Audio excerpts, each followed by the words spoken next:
Y la palabra de Dios nos dice en el libro de Génesis capítulo 11, versículo 1 al 4. Tenía entonces toda la tierra una sola lengua y unas mismas palabras. Y aconteció que cuando salieron de oriente, hallaron una llanura en la tierra de Sinar y se establecieron allí. Y se dijeron unos a otros: varones, hagámonos ladrillo y cozámoslo con fuego.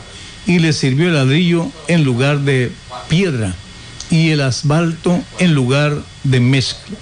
Y dijeron: vamos, edifiquémonos una ciudad y una torre, cuya cúspide llegue al cielo, y hagámonos un nombre, por si fuéramos esparcidos sobre la faz de la tierra. En busca de la salvación por méritos humanos. Aun cuando la conciencia del ser humano está muerta, por instinto presiente que algo va a suceder pronto. Pero a pesar de todo ese sentir, el hombre busca por todos sus medios alcanzar la salvación o cómo defenderse.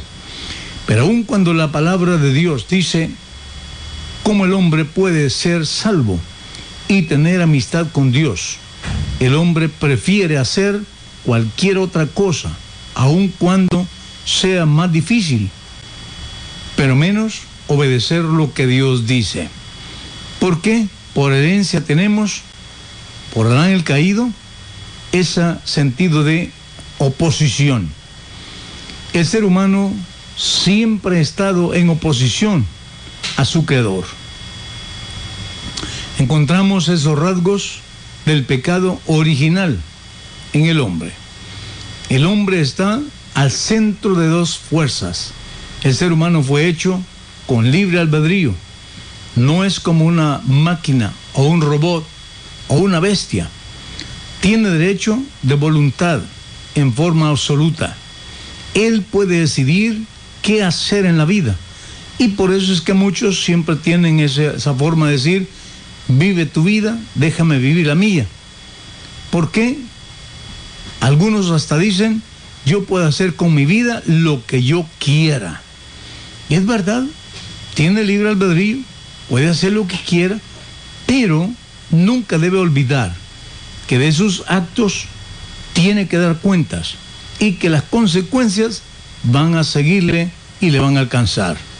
Por eso en el libro de Deuteronomios encontramos donde el Señor dice: vuestro pecado os alcanzará, indicando que lo que se siembra, eso se cosecha. Y es lamentable ver cómo la gente, tal vez riéndose, satisfechos, siembran el mal y después lloran recibiendo la cosecha. Pero así es la vida, se siembra y se cosecha.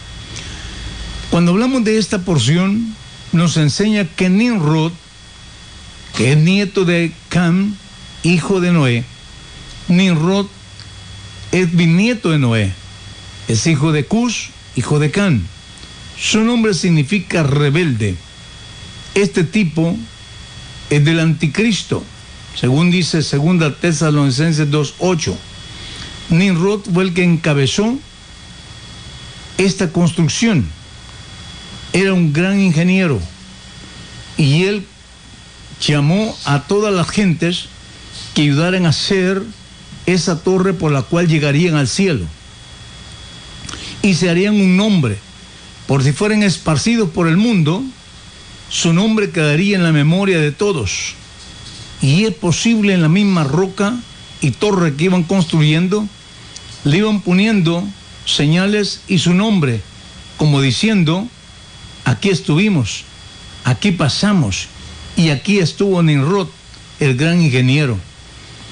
Pero ¿cuál era el propósito de todo esto?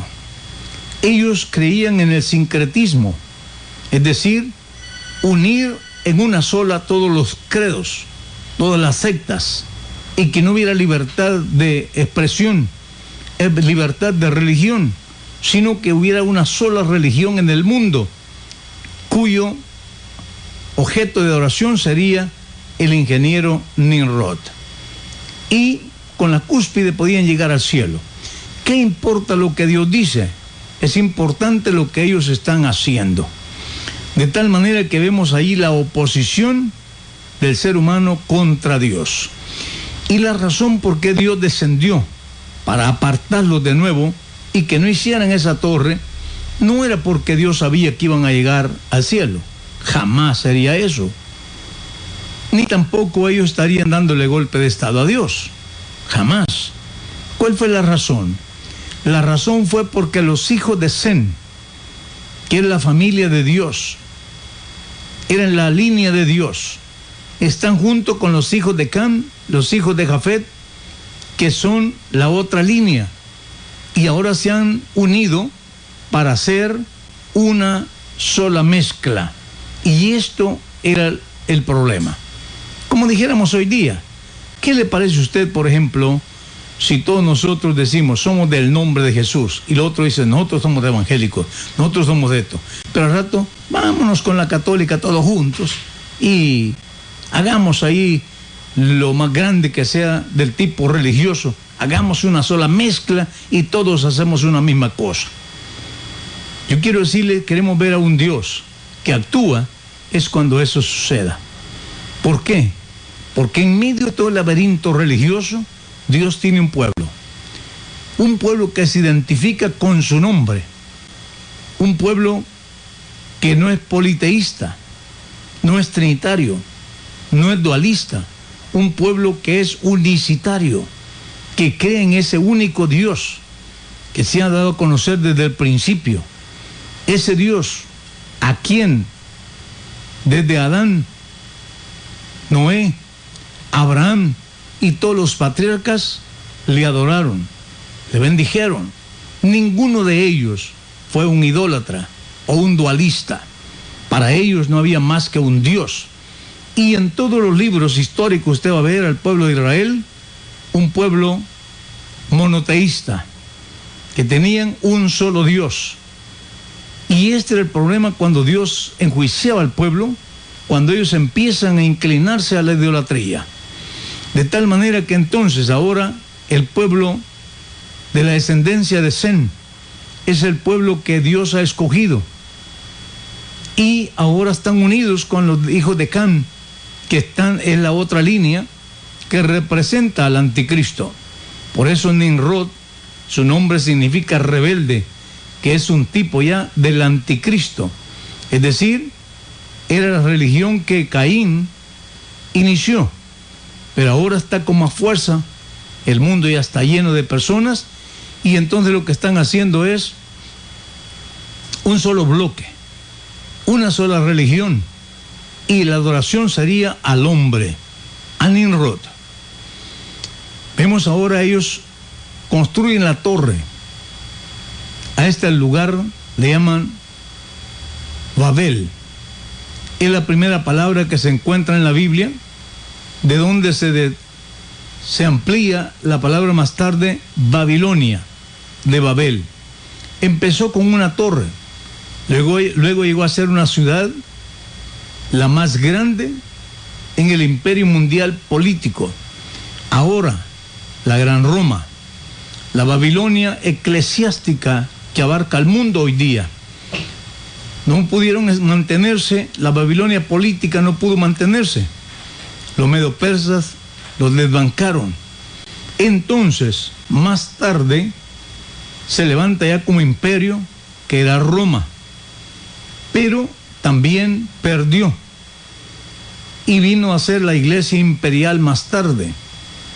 La iglesia que se levantó en el tiempo de Constantino, fingiendo creer en el Evangelio y creer en Jesús, simplemente era una táctica para meterse en medio de los cristianos. Y de esa manera fingir de ser cristianos cuando realmente no lo son. Son completamente politeístas. Al principio Babel significaba puerta del cielo, pero después del juicio que Dios le trajo, se llamó confusión. Confusión, porque Dios confundió la lengua de todos y ahora ellos no se entienden qué es lo que dice uno, qué es lo que dice el otro, y de esa manera fue que nacieron todos los idiomas y dialectos que hay en el mundo. Y de esa manera fue como Dios los separó para que de nuevo empiecen a luchar cada uno por su lado. En el es un tipo de la religión equivocada que hay en el mundo, porque vemos en Apocalipsis 17, 4 hasta el 18, donde aparece ahí la Babilonia, que nuevamente se restablece, pero ahora ya no es la Babilonia política, sino la Babilonia eclesiástica, Babilonia religiosa, que está metida en todo el mundo, maneja los gobiernos del mundo, y ahí la tiene el mundo hoy día como la gran cosa. Es la Babilonia eclesiástica. De manera que en la Biblia encontramos tres tipos de Babilonia: la Babilonia política, la Babilonia eclesiástica y la Babilonia económica. En el capítulo 17 de Apocalipsis encontramos la Babilonia eclesiástica. En el capítulo 18 encontramos la Babilonia económica. ¿En qué se deriva todo esto? Que ahí están en esas tres Babilonias los tres seises con los cuales está figurando el anticristo. El anticristo tiene número de hombre. Número de hombre es el número 6, que significa incompleto, insatisfecho. Entonces el número del hombre es número 6. El anticristo tendrá tres seises, que significa que tiene tres capacidades de lo que un cerebro humano puede hacer. Es decir, él es el superhombre, el Superman. Encontramos ahí con los tres seises calificados. Primero, la Babilonia política, primer 6. Babilonia eclesiástica, segundo 6. Babilonia económica, el tercer 6. Los tres seises del anticristo manejarán los tres modos de mover al mundo. El mundo es movido por asuntos políticos. El mundo es movido por asuntos económicos. El mundo es movido por asuntos religiosos. Son los tres sistemas que mueven al mundo. Estos serán manejados solamente por un hombre llamado el anticristo, el hombre de los tres seises. Ellos dijeron: vamos, edifiquémonos una torre. Eso se refiere a un sistema político, un sistema mundial, una religión universal, siendo el centro un hombre que se proclama ser Dios. Este era Nimrod, inteligente, cazador delante del Señor. Él iba tras las profecías y él creía que él era el elegido de Dios, y por fin quiere hacer lo que Dios es. Lo mismo que hará el anticristo. Según lo que dice 2 Tesalonicenses 2, dice que el anticristo lo primero que hará es un pacto con todas las naciones del mundo, y donde empezar es en el Medio Oriente, metiendo a los judíos a que se pongan de acuerdo con todos los musulmanes y tomar de ahí mismo todo el pueblo árabes, un pacto de no agresión, renovar los sacrificios, y empieza a construir el templo. Estando en Jerusalén, pude ver el espacio que tienen para el templo que van a construir. Son 3 manzanas de terreno que tienen donde se va a edificar el templo, donde el anticristo se va a sentar. Y dicen los judíos y hebreos que el material ya lo tienen hecho, porque el templo será prefabricado.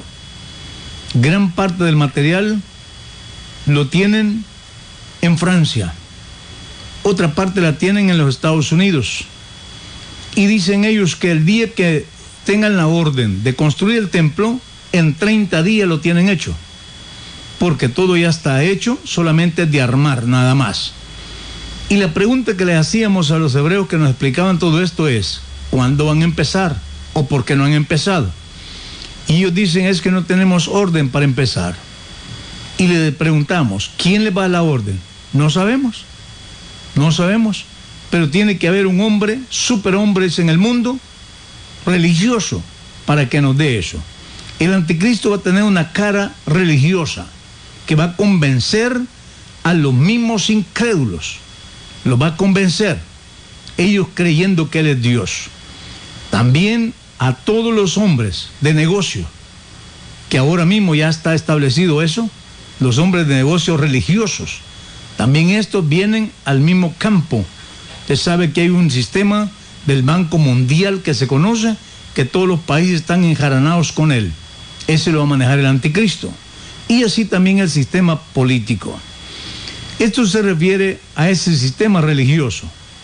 Y eso es lo que el anticristo, o sea, Nimrod, quería construir. No lo pudo hacer. Entonces, después se levanta Nabucodonosor y levanta tremenda estatua en el campo llamado Dura. Y allí, otra vez, quiere unir a todo el mundo a una sola religión. Y la idea toda es al querer alcanzar el cielo sin la ayuda de Dios, simplemente por mis obras. Y hay religiones que en eso se basan, en obras. Hagamos obras, que ahí está la salvación. Pero ¿qué es lo que el Señor ha hecho entonces? Si el hombre puede alcanzar la salvación por obras, entonces el sacrificio de Jesús vino a ser de por gusto y en vano. Pero mientras que la palabra del Señor nos dice, en ningún otro hay salvación. No hay otro nombre dado a los hombres en que podamos ser salvos, sino en el nombre del Señor Jesús. De tal manera que una persona realmente quiere ser salvo, tiene que arrepentirse de sus pecados, ser bautizado en el nombre de Jesús para remisión de los mismos, recibir el don del Espíritu Santo y estar dispuesto a servir a Dios todos los días de su vida y confesar con sus labios: Jesús es el verdadero Dios.